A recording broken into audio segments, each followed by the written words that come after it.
Salve, pessoal! Então, eu estou fazendo um vídeo bem rapidinho para vocês, tá? Esse não é nenhum vídeo propriamente de conteúdo, é só um vídeo de explicação sobre como a prova vai acontecer e o que vocês precisam estudar para a prova substitutiva de meio de ano de vocês, ok? Desculpem, é o seguinte, a prova substitutiva de vocês foi montada pelos 3 professores que ministram a disciplina, que significa que ela vai ter um formato um pouquinho diferente daquele com o qual vocês estão acostumados, tá?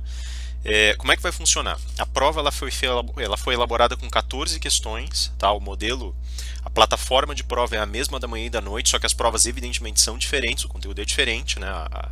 As questões são diferentes, contempla o mesmo conteúdo, mas as questões são diferentes. Vocês têm 14 questões e vocês têm que escolher apenas 7 questões para responder. A prova vale 7 pontos, ela não substitui valor de trabalho, só substitui o valor da prova, ok? Uma das 2 provas do primeiro semestre. Então, assim, vocês vão escolher 7 questões. Qualquer coisa que vocês respondam a mais será ignorada a critério do professor que está corrigindo a prova, tá? No caso de vocês, vou ser eu, né? O gabarito é montado em conjunto, as questões foram selecionadas ou montadas em conjunto, já vou explicar. E nós todos criamos esse bolo, nesse monte de questões, e aí nós organizamos as 2 plataformas, tá? Veja, como os professores terminaram o semestre em pontos um pouquinho diferentes, pode ser que alguns de vocês não tenham tido certas matérias e vocês vão ter tido matérias que outros colegas não tiveram. Tá? Então eu escolhi aprofundar certas coisas que o Lawrence não quis aprofundar, que a Andrea não quis aprofundar. Por outro lado, eles escolheram avançar um pouquinho ou aprofundar certas coisas que eu preferi deixar um pouquinho de lado agora, que eu vou retomar depois. Tudo bem, é normal, tá?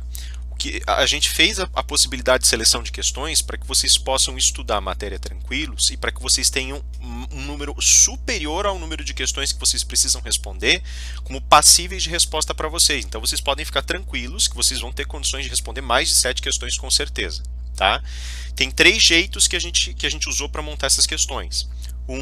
Questões de interpretação dos textos que nós passamos e dos autores que nós passamos. 2, questões que enquadram especificamente a cobrança dos textos, sem uma interpretação mais ampla, mais literal. 3, questões de concurso, que na realidade são bem simples, tá? A gente selecionou as questões mais diretas e mais simples, inclusive para dar uma força para vocês poderem ter uma visualização mais clara de como esse tipo de coisa vai ser cobrado lá na frente, tá? Então, assim, tem esses 3 tipos, esses 3 vínculos de questões. O que vocês precisam fazer? Vocês vão pegar questão a questão, as questões que vocês escolherem, e vocês vão selecionar ou a questão correta ou a questão incorreta. Então veja, a prova ela é toda comportada, todas as 14 questões da prova são questões objetivas, questões de múltipla escolha, tá? Não são questões de verdadeiro ou falso. Pô, Rafael, por que você não fez questão de verdadeiro ou falso dessa vez? Foi uma decisão do grupo de professores, tá? Eu preferiria ter feito questão discursiva e questão de verdadeiro ou falso, mas eu acabei sendo o voto vencido. Enfim, os outros professores também tinham lá pelas tantas algumas preferências, um professor preferiria ter feito a prova inteira discursiva, outro professor... Enfim, a gente montou o modelo e o jeito que a gente encontrou que seria mais acessível para montar a prova para vocês seria esse, tá? Então são questões de ABCD ou ABCDE, ok? Vocês vão reconhecer mais ou menos o traçado dessas questões e vão reconhecer mais ou menos o traçado do conteúdo segundo as alternativas. O que isso significa para vocês?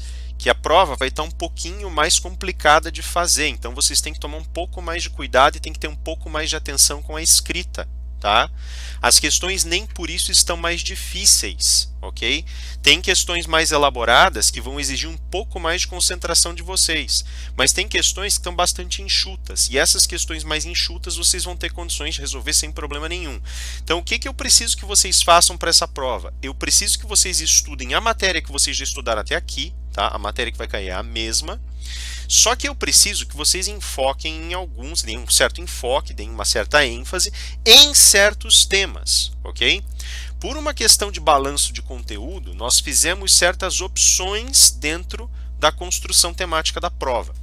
Então, o que eu quero que vocês façam agora é que vocês peguem essa segunda parte desse videozinho, olhem essa segunda parte, estudem tendo ela como guia, voltem nos vídeos anteriores e selecionem o que é interessante lá e no caderno de vocês, nas anotações e nos livros, tá?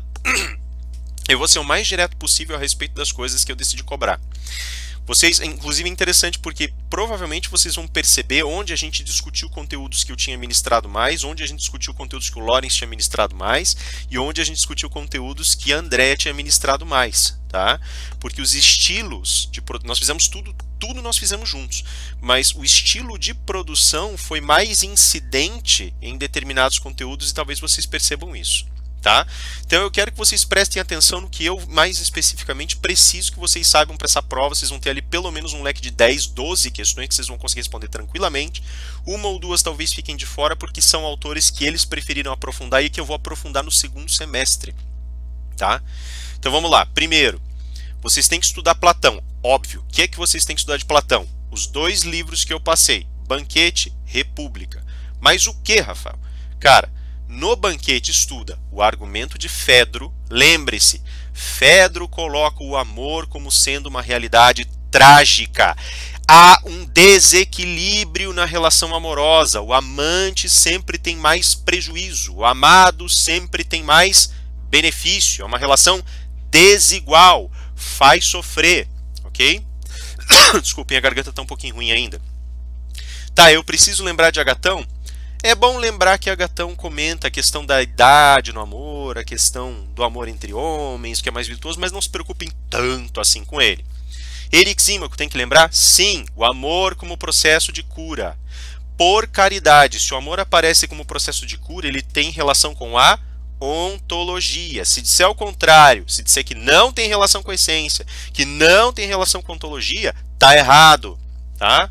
Aristófanes, ele tem um argumento cômico, né? Não, o argumento dele é sério. Os outros não levam a sério, mas o argumento dele é sério e tem muito a ver com o mito. Ele fala inclusive do mito do andrógeno.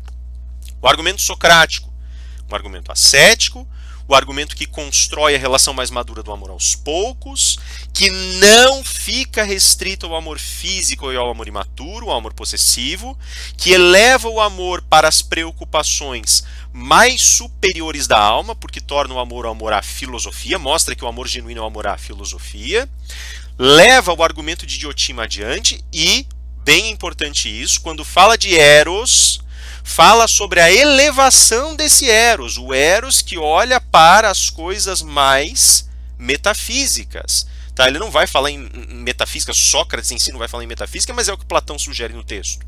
Um Eros que tem um olhar para a metafísica. Também existe aquele Eros, aquele olharzinho do Eros para o mundo físico, claro. Lembrem-se, ele é um semideus, é indiferente e tem um comportamento errático. Olha para o mundo, olha para a metafísica. Pô, Rafael, você está passando muito rápido. Olhem o vídeo, tá? Eu só estou pontuando que vocês precisam lembrar por toda a lei. Dê uma olhadinha no vídeo lá para tirar aquela dúvida, vem me procurar ao longo da semana, ok? Que mais que eu preciso saber? Alcibíades eu preciso saber, Rafael? Precisa. Lembrem, Alcibíades é o amor imaturo, egoísta, mundano, ele não tem nada de superior, ele não é a forma mais superior de amor, tá? Apesar de ser a última leitura que nós temos no Banquete. Maravilha, e a República, Rafael? Na República, vocês têm que lembrar do Céfalo, ele é importante, ele não é um personagem secundário, ele é relevante pra caramba, é ele que está mais próximo da verdade, tá? Verdade ideal, lembrem bem, tá? A verdade está no plano das ideias na cabeça de Platão, isso já está aparecendo na República, então não fiquem com medo se eu fizer afirmações que separem essa verdade daquela discussão material que Sócrates tem. É isso mesmo, é a verdade ideal, e Sócrates discorda disso no texto, em parte, ok? Mas lembrem que Céfalo é relevantíssimo, porque vai ter com os deuses e está mais próximo da verdade. Lembrem dos argumentadores. Polemarco concorda ou discorda do pai? Ele concorda com o pai em certa medida, então cuidado, porque ele pega o mesmo argumento do pai, só que ele não sabe defender. Qual é o argumento do pai? A justiça é dar a cada um que é seu. Trasímaco, não me confundam os nomes, tá? Trasímaco, o que é que Trasímaco traz para nós? O argumento da vontade do mais forte sobre o mais fraco. Cuidado que eu posso inverter nome, hein? Ok? Então, Trasímaco traz o argumento da justiça sendo a vontade do mais forte sobre o mais fraco. Trasímaco é o sofista, ok? Lembrem como Sócrates questiona esses argumentos. Dar a cada um que é seu, o argumento do depositário. E no caso do Trasímaco, o argumento da determinação da falibilidade interna do argumento da vontade do mais forte, ok? Lembrem, a defesa socrático-platônica ali é: a justiça não pode ser compreendida em casos específicos, tem que ser universalizada. É isso que nos leva a estudar a República. As vocações você vai cobrar? Não necessariamente, tá? Só lembre o que elas são e como elas se encaixam ali. O que mais que eu preciso saber, Rafa, desse texto? Basicamente é isso, é esse o contexto geral desse texto. Dá uma espiadinha só na estrutura da República. Forma de governo você vai cobrar? Não, não vou cobrar. A gente julgou que seria muito complicado fazer cobrança no sistema, no modelo de prova que a gente está utilizando. A gente julgou que vocês poderiam perder questão às vezes por confusão boba. Então a gente preferiu não colocar, tá? O que mais que vocês precisam saber? Então, Platão vencido, Aristóteles. Cuidado com Aristóteles, tá? Aristóteles foi mais delicado de cobrar por conta dos estilos diferentes de tratativa do tema. O Lawrence gosta de comparar com Heráclito, o André gosta de trabalhar Aristóteles formal, gosto de comparar com Parmênides, ela gosta de trabalhar o Aristóteles dentro do contexto específico da leitura tradicional, e eu trabalho segundo a base heraclitiana. Então eu trabalhei com alguns questionamentos que eles não fizeram e vice-versa. Cuidado, ok? Vai estar identificado para vocês o que está sendo comparado com o que, para vocês se sentirem mais à vontade para responder. Agora, tem temas que eu não cobrei muito na prova bimestral e nós vamos cobrar um pouco mais agora. Teoria das causas de ser. Esse eu cobrei. Só quando a gente for cobrar, se a gente for cobrar, e é bem provável que a gente cobre, porque é um tema central para todos nós, lembrem-se que são 4 causas: formal, substancial, eficiente e final, mas que, segundo a leitura que nós estudamos, a leitura sempre se espalha a partir da causa eficiente, que é o sacrifício da substância para o mundo. Dá uma olhadinha no vídeo que eu falei alguma coisinha sobre isso lá. Dá uma olhada nas aulas também, ok? Cuidado com isso. Segundo, para além da teoria das causas, lembrem-se da relação entre ato e potência, tá? Primeiro vem um ato original que se debruça sobre uma potência uma substância que lhe é posterior, e essa substância que lhe é posterior tem uma potência. O ato vem de fora, se investe sobre a substância e transforma a substância em potências distintas. Basicamente, de novo, a causa eficiente sob outras formas. Ok? Cuidado com isso. Quero que vocês lembrem também do seguinte: quando nós falamos de causa eficiente, ato e potência, nós mencionamos uma coisa. Eu fiz uma comparação com a amplitude dos pré-socráticos, um pedacinho de Parmênides, mas sobretudo Heráclito. Eu falei para vocês que o pré-socrático tem uma visão cosmológica e ele tem 3 tipos de destino: Moira, Ananké, Nêmesis. E esses 3 tipos de destino incidem na filosofia dele porque ele não pensa a coisa como ela é agora. Ele identifica a coisa pelo que ela poderá vir a ser no futuro. Então tem aquela ligação, inclusive, com o mito, com a adivinhação. Aristóteles tem essa mesma visão? Mais ou menos. Tá? Ele entende que nós somos o que somos porque podemos projetar sentido para o futuro e construir uma realidade em cima da potência do que somos. Tá? Agora, muito cuidado com isso, porque ele não pensa exatamente em destino. O que ele vê como realização do vir a ser, aquela realização futura, tem 2 linhas de frente conciliadas. Cuidado! A primeira delas existe dentro do tempo Cronos. Ela mostra todas as mudanças que eu como ser humano sofro. Eu envelheço, minha fisionomia muda, meu jeito de pensar muda, meu temperamento muda, meu domínio das coisas muda, minhas habilidades mudam, meu corpo muda, tudo muda. Mas eu continuo sendo a mesma pessoa. Por quê? Porque no âmbito Kairos, pelo olhar do Kairos, ou seja, dessa atemporalidade que transcende o tempo, eu guardo uma soma de possibilidades que foram plantadas em mim quando eu nasci e que podem ou não vir a se realizar até o dia da minha morte. Percebem? Então, como soma de todas as minhas possibilidades, eu sou imutável. Eu tenho um limite que eu vou alcançar. Agora, na realização de sentido das minhas possibilidades, eu mudo. O pré-socrático não pensava bem assim. Para ele, a mentalidade era a mentalidade daquilo que está sempre lá na frente, no futuro. É aquilo que tem no encerramento a sua definição. Para Aristóteles, não. Então, cuidado que é diferente. É parecido, eles se somam, eles vão mais ou menos na mesma direção.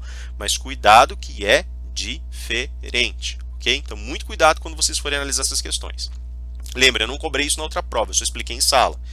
Tem alguma coisinha nos vídeos também, mas deem uma olhadinha no material de sala e me procurem antes da prova se vocês ficaram com dúvida nisso, que eu explico de novo sem problema, tá? Tá bom. O que mais você quer saber de Aristóteles? Ética e política, por óbvio. Mas o quê? Qual é a finalidade da existência humana segundo a ética Nicômaco? A felicidade, tá? Mas como é que eu construo a felicidade? Coletivamente. Mas o que significa construir a felicidade coletivamente? É submeter-se às imposições da riqueza, do prazer e da honra? Não. É buscar sabedoria. Tá, mas como assim buscar sabedoria? Aquela sabedoria teórica ou a sabedoria de cunho prático? Sim? Que pode aparecer, inclusive, em 3 universos de ciências ou artes, né? As apetitivas, as práticas e as teóricas. Ou em algumas questões nós vamos colocar lá o uso de termos um pouco diferentes, cuidado. Teoréticas, praxísticas ou práticas, e aquelas que nós chamamos de poéticas, que são correspondentes às apetitivas. Tá? Cuidado porque essas 2 traduções são possíveis, elas aparecem. Tá? Tem horas que o Lawrence prefere usar outros termos, o André, e eu prefiro usar esses que eu usei com vocês em sala. Fica a critério. Ok? Que mais? E a política? Lembrem-se de vida generativa, a vida que permite a reprodução, e a vida reflexiva, a vida que me permite gerar sentido político, gerar sentido consciente das coisas. Elas se juntam e mostram que o homem é um animal político. Ok? Cuidado com essas observações. Joia? Então pensem bem nisso e lembrem-se, toda vez que existe uma união coletiva é para alcançar a virtude, ou seja, a finalidade da vida política é gerir os espaços comuns para atingir a virtude. Claro? Fechou? Tá, velho, o que eu preciso saber de Agostinho? Lembrem-se, virtude, pecado, sabedoria. Tá? O que é a vida no pecado? A vida presa ao plano material, pelos prazeres e pelos medos, pela ignorância e pela ilusão. Ela coloca a razão a serviço dos sentidos, invertendo a hierarquia. Quem tem que estar a serviço de quem? Sentidos a serviço da razão. Pela razão ou sabedoria, nós vamos alternar esses termos, eu atinjo um estado de purificação que me faz superar as limitações da vida material, alcançando a verdade. Lembrem-se que eu alcanço a verdade pelo meu esforço, mas não apenas. Deus vem e completa. Então a verdade absoluta tem que se manifestar diante dos meus olhos. Mas como assim? O que isso significa em termos filosóficos? Eu não acredito em Deus, Rafa. Então, você não precisa pensar na verdade como consciente, mas se você a estuda e a disseca, ela se revela para você no momento certo, quando a configuração de elementos se apresenta para você. Então você faz esforço procurando, mas vai ter um momento certo em que a verdade, por ser o que é, absoluta, rígida, fixa, unitária, vai se mostrar, vai se revelar, ok? Lembrem bem disso. E o livre-arbítrio, você vai cobrar? Livre-arbítrio, desculpe, você vai cobrar? Vou. Livre-arbítrio é bom ou ruim? Ele é bom. Ele é bom. Permite ao homem pecar, sem dúvida alguma, mas também permite fazer a coisa certa. Então não é o livre-arbítrio que gera pecado. O que gera pecado é a natureza do mundo. Aquelas explicações que nós acabamos de dar lá. Prazer, medo, ignorância, ilusão. Sim? Cuidado com isso. A nossa natureza nos atrai para o pecado. Lembre da concupiscência. Mas isso não significa que o livre-arbítrio seja ruim, ao contrário. Tá bom, Rafa, e agora? O que mais eu preciso saber? Maquiavel. Em Maquiavel, eu quero que vocês prestem muita atenção. Tá? Eu não vou insistir muito profundamente na verticalização dos detalhes. Eu tentei ser mais direto, mas cuidado mesmo assim. Pensem que em Maquiavel vocês têm que saber quem é o príncipe. Então tem que lembrar das características dele, a questão da ligação com o território, o fato dele ser o primeiro entre seus iguais, ter o poder de exceção em mão, aquele que lidera, que legisla autonomamente, aquele negócio todo. Tem que lembrar da virtude e da fortuna por caridade, não me esqueçam disso. Tá? Lembrem-se que a fortuna governa a vida do homem, mas deixa pelo menos metade da vida dele para ele governar. Cuidado com isso, ok? A metade que ele mesmo governa é pela virtude, assumindo o controle do seu povo, vivendo honrosamente, pelo menos em sentido público perante os seus semelhantes, e atendendo às demandas da sua posição. Sim? Cuidado com isso. Ele assume uma posição estratégica. Eu vou perguntar isso para vocês, se é igual ou se não é a virtude aristotélica, a virtude de Agostinho. Não é. Virtude é uma coisa, virtude é outra. Virtude estratégica, virtude que acesse o crescimento do indivíduo. Cuidado, ok? Eu vou perguntar de fortuna? Vou. Fortuna não é só grana, tá? Fortuna é tudo aquilo que o indivíduo recebe pela boa sorte, ou tudo aquilo que cai nas costas dele pela má sorte. O que ele tem que saber? Tem que ter domínio técnico, virtude, para influenciar, fortuna. Okay? Aproveitar a sorte, a boa sorte, tentar refutar a má sorte ou tentar tirar o melhor proveito possível de uma situação que é negativa, ou pelo menos reduzir o impacto. Ok? Esse é o contexto que vocês têm. Formas de governo e tipos de principado vou cobrar? Um pouquinho sim. Cuidado com isso. Lembrem-se da ordem daquela na ciclose, do ciclo das formas de governo. A anarquia, líder forte, principado, os conselhos, a república, as facções e depois das facções, a anarquia de novo. Cuidado com essa ordem porque eu vou cobrar. Se eu fizer saltos na ordem, tá errado, ok? Mais uma coisa, que tipos de principado você vai cobrar, Rafa? Principado criminal, obtido por meios ilícitos e acaba sendo declarada a ilicitude desses meios, causando, portanto, uma crise de legitimação para o príncipe, e o civil, que é quando você tem uma pessoa que não é príncipe e que governa no lugar do príncipe, tendo ou não um príncipe sob poder. Geralmente o exemplo que vai ser mais utilizado é o de um príncipe que não governa e tem um civil que governa para ele. Aí tem as soluções possíveis, como ele coopta o civil para governar do lado dele ao invés de destruí-lo, criando assim talvez um mártir. Tá? Dos 4 blocos de autores que eu quero cobrar, vocês têm aqui toda a base necessária para fazer a prova. Veja, isso aqui não é um vídeo de conteúdo, eu só estou apontando, acenando em direções e mostrando que tem coisas que eu não cobrei que eu vou cobrar agora. Cuidado com isso, voltem nos vídeos anteriores, leiam os textos e leiam as aulas. E me procurem, tá? Eu estou aqui para vocês. Vejam as questõezinhas que vocês têm em mãos. Nós elaboramos um leque bem grande. Vocês certamente vão ter acesso mesmo em situações em que apareça lá 1 ou 2 questões de autores que vocês não viram ainda, ou ângulos que vocês não atacaram. Né? Isso vai acontecer com todas as turmas, né? Também com as do Lawrence e da André. Um pouquinho vai acontecer, normal. Tá? Vocês vão ter várias opções para responder, escolham com cuidado, tá? Escolham com calma e prestem atenção aos enunciados. Tá? Prestem muita atenção aos enunciados, porque eles não vão ser muito simples, né? A gente teve que ser super específico. Então eles podem ficar um pouquinho mais complicados que a base.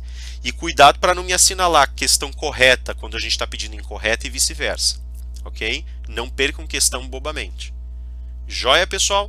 Eu estou aqui para vocês. Desculpem a qualidade do vídeo hoje. Eu preciso fazer a atualização do sistema que ainda não fiz. Tá? Mas eu estava preocupado porque por conta do adiantado do tempo. Foi hoje que eu consegui sentar para fazer o vídeo.